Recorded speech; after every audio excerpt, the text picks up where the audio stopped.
সকাল ৭টা। কর্ণফুলী নদীর তীরে বসা দেশের সবথেকে বড় সামুদ্রিক ও দেশি মাছের পাইকারি বাজার ফিশারিঘাট চট্টগ্রাম হতে স্বাগত জানাচ্ছি। গত ২২ দিন নিষেধাজ্ঞা শেষে সমুদ্র হতে ফিশিং ও ট্রলিং বোট সমূহ মাছ নিয়ে ফিরতে শুরু করেছে, আর জমে উঠতে শুরু করেছে দেশের বৃহৎ এই বাজারটি। ভাই চিংড়ি মাছ এটা কিন্তু সব জায়গায় পাওয়া যায় না।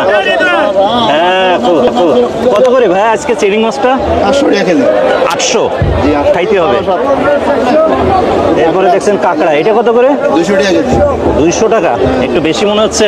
দেখছেন বিশাল সাইজের দুইটা দাঁতিনা কোরাল উঠেছে। একটাই কয় কেজি? আপনার 27-28 কেজি আছে। কত করে চলে ভাই এটা? এটা কি কাকিলা মাছ নাকি? আচ্ছা, কত করে এটা? 320 টাকা কেজি। ছিল লাক্ষা মাছ বড় সাইজের। 1350। বোট আসবে কবে? বোট আসছে, বোট আসছে কিন্তু মাছ কোয়ালিটি মাছ ভালো না। ও কোয়ালিটি মাছ আছে না, কোয়ালিটি মাছ খুব। আচ্ছা, চাঁদা কত করে গেল রূপচাঁদা আজকে? রূপচাঁদা এটা চলতেছে আপনার 1300 টাকা। 1300 এটা 1000।